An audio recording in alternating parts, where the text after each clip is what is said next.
So I'm back again. I'm going to try another pepper today, but this time I'm going to try to talk a little bit more about it. And today, this is actually the yellow Moruga scorpion variant, which I ordered the plants from Jim Duffy at Refining Fire Chilies last summer. And I've gotten some really good pods off of that plant. Now, the yellow variants generally aren't as hot as the red variants or the chocolate variants. More citrusy flavors. This pod, though, we're going to cut it open and see. It has a pretty thick wall. I don't know how well the camera will pick that up in the oil. You can see the oil pockets under there.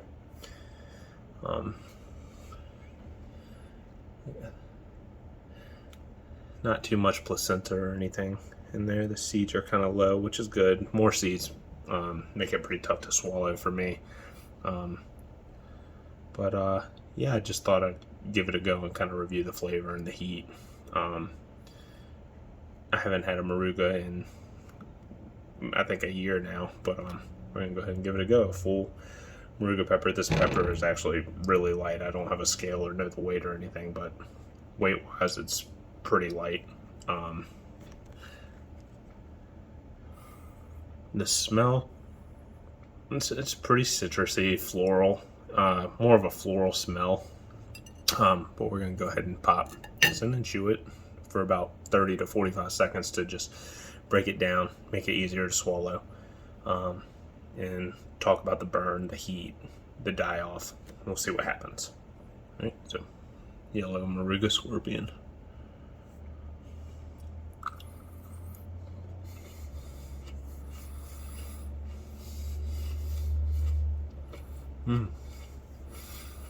Right off the bat, incredible flavor, actually. Really, really good flavor on this. I'm sorry, hold on.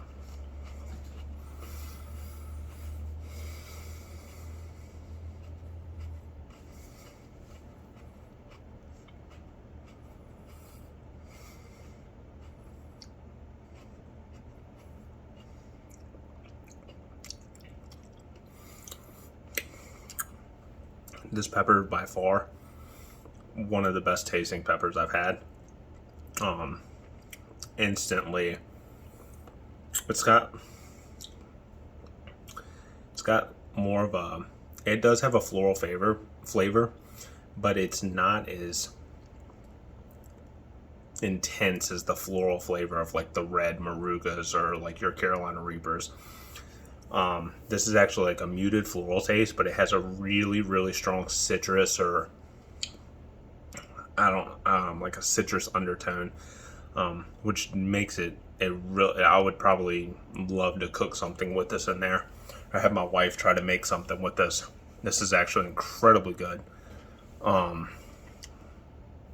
So it's been about 50 seconds now, and really, the heat is my gums, under my tongue, pretty bad. My tongue and my lip, the inner part of my lip. But other than that, throat burn is non-existent, which is crazy. Roof of the mouth isn't even burning. It's just a focalized burn right on the tip of the tongue, underneath the tongue and the gums. But wow, that flavor of that pepper is unbelievable. That is Jim Duffy. This is actually an incredibly good pepper. Probably one of the best tasting peppers I've had. Some of my favorites are the Jay's Peach Ghost Scorpion. I actually really like those. And for some reason, ghost peppers, Bujalokias in general, any variations really upset my stomach. I love the taste of them, but it's 5 minutes after I eat them, my stomach is in knots. I don't know what it is. It's just something about them. But Jay's Peach Ghost Scorpions are actually incredibly tasty, and they don't do that, so they're a good alternative for me. And maybe if you guys like that kind of taste to try those if you have the same problem that I do. But man, this is right up there. This is one of the best peppers I've ever had. It's incredibly delicious. The heat is still building a little bit, but it hasn't shifted or moved anywhere in my mouth. It is my tongue, my gums, underneath my tongue, and that's it. It's just an incredibly delicious pepper. That is a really good. You could take. I mean, it's hot, but you could take one of those, cut it up, put it into a pot of chili, cook it with on some do a chicken meal or seafood dish or something, maybe salmon. Throw it with there, and the seasoning, the flavor is unbelievable. The flavor of that pepper is insanely good. I can't stress that enough. That wow, that's just a really, really good pepper. We're 4 minutes in now, a little over 4 minutes in, and I was already sweating. It's kind of hot upstairs in this house for some reason. 4 minutes in, it's pretty much peaked. It's done. It's flatlined.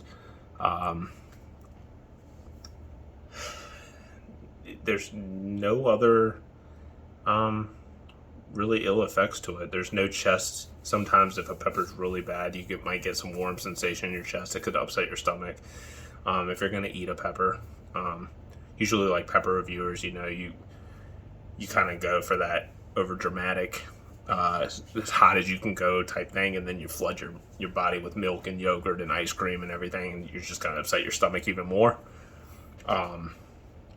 But I don't know where I was going with that. This is, wow, this pepper on a scale of 1 to 10, flavor wise, 9 or a 10. 10. Heat wise, I'd say 6, 7-ish, maybe. I've had red Morugas before that have been brutal, but this could have been just a mild one off my plant. I did a harvest today. I picked quite a few, so I have some more. I'll probably eat another one here in a couple of hours with dinner, and I'll keep you guys updated if you're interested or if you have any questions or comments. It's been fun this year for me. I grew peppers for a couple of years, and then last year when COVID hit, I really didn't do anything with hot sauces or peppers. I had made my own oils before in the past and dried peppers and pepper powders and stuff, but this year I'm kind of experimenting with just a couple of plants because I didn't know how big I was going to get into it. So I'm growing some Reapers, Morugas, just basic habaneros, peachadoos, white ghost peppers, chocolate hobs, and chocolate bootlas this year. But next year, I'm probably going to order a lot more. I had a couple plants die off a couple winters ago, which was kind of bummed me out. But anyway, heat's gone. But yeah, that if you're interested in a very flavorful pepper with quite a bit of heat, this is definitely a good option. This pepper is actually incredibly delicious. So for all you other people that enjoy eating spicy foods or peppers, or you want to try something you're not sure, I would definitely recommend checking out Refining Fire Chilies, where I ordered this plant from, and checking out a Yellow Moruga Scorpion. So thanks for watching. Have a good one.